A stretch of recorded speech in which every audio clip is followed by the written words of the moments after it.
Ko-fi versus Patreon. Which one is better for monetizing your content?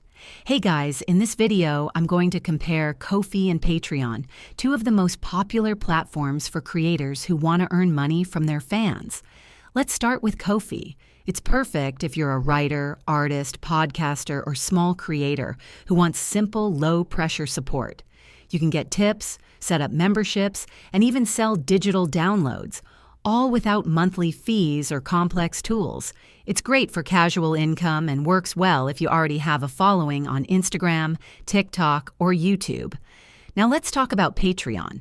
Patreon is built for creators who want to run a full membership business. It lets you offer tiered rewards, exclusive posts, early access, and even live events. If you're making ongoing content like videos, podcasts, or courses, Patreon gives you more structure and tools to grow. So which one is better? If you're just starting out and want an easy way to accept support, go with Ko-fi.